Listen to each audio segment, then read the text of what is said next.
ಇವತ್ತು ಮುಣ್ಗನಕ್ಕಿ ಗಂಜಿ ಮಾಡ್ತಾ ಇದ್ದೀನಿ. ಈ ಮುಣ್ಗನಕ್ಕಿ ಗಂಜಿಗೆ ಬೊಂಬ್ಲು ಅಂತಾರೆ. ಈ ಗಂಜಿಗೆ ಶುಗರ್ ಇರೋರಿಗೆ, ಬಿ ಪಿ ಇರೋರಿಗೆಲ್ಲ ತುಂಬ ಒಳ್ಳೆಯದು, ತುಂಬ ಚೆನ್ನಾಗಿರ್ತದೆ ಗಂಜಿ ಇದು. ಈ ಗಂಜಿ ಮಾಡೋದು ಹೆಂಗೆ ಅಂತ ಹೇಳ್ತೀನಿ ನಿಮಗೆ.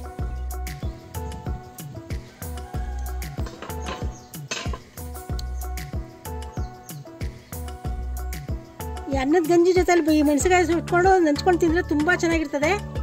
ಮೆಣಸಿನಕಾಯಿ ತುಂಬ ಚೆನ್ನಾಗಿ ಸುಟ್ಕೋಬೇಕು ಸ್ವಲ್ಪ.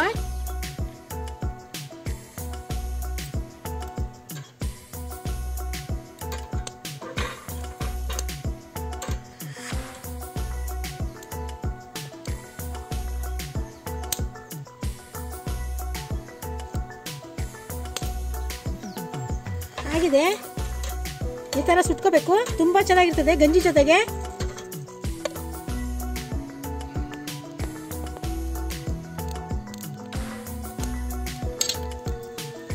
ಗಂಜಿ ಮಾಡಕ್ಕೆ ನೀರು ಹಾಕ್ತಾ ಇದ್ದೀನಿ. ಸ್ವಲ್ಪ ಜಾಸ್ತಿನೇ ಹಾಕಬೇಕು.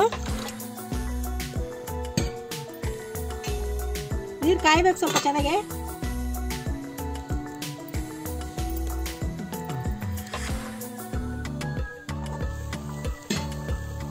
ನೀರು ಕಾದಿದೆ, ಅಕ್ಕಿ ತೊಳ್ಕೊಂಡಿದ್ದೀನಿ, ಅಕ್ಕಿ ಹಾಕ್ತಾ ಇದ್ದೀನಿ.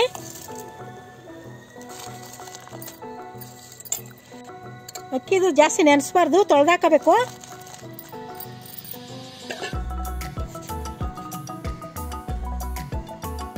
ಚೆನ್ನಾಗಿ ಬೇಯಬೇಕು ಸ್ವಲ್ಪ ಅಕ್ಕಿ ಇದು ಚೆನ್ನಾಗಿ.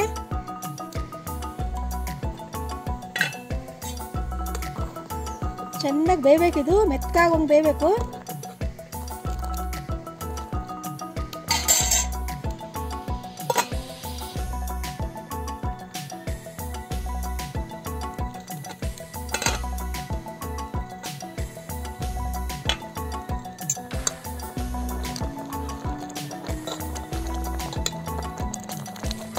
ಈ ಥರ ಬೇಯಬೇಕು, ಚೆನ್ನಾಗಿ ಬೇಯಬೇಕು ಗಂಜಿಗೆ.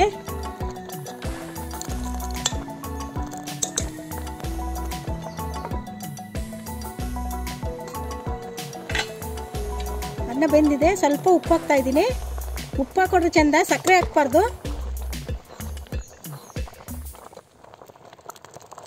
ಈ ಥರ ಚೆನ್ನಾಗಿ ಬೇಯಬೇಕು.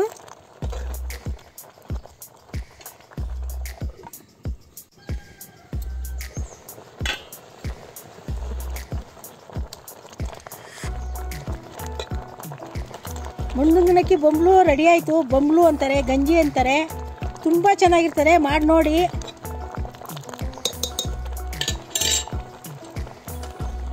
ಮುಣ್ಗನಕ್ಕಿ ಬೊಂಬ್ಲು ರೆಡಿ ಆಯಿತು. ಈ ಮೆಣಸಿನಕಾಯಿ ಜೊತೆಲಿ ಬೊಂಬ್ಲು ಕುಡಿದ್ರೆ ತುಂಬ ಚೆನ್ನಾಗಿರ್ತದೆ. ಈ ವಿಡಿಯೋ ನಿಮ್ಗೆ ಇಷ್ಟ ಆದರೆ ದಯವಿಟ್ಟು ಲೈಕ್ ಮಾಡಿ.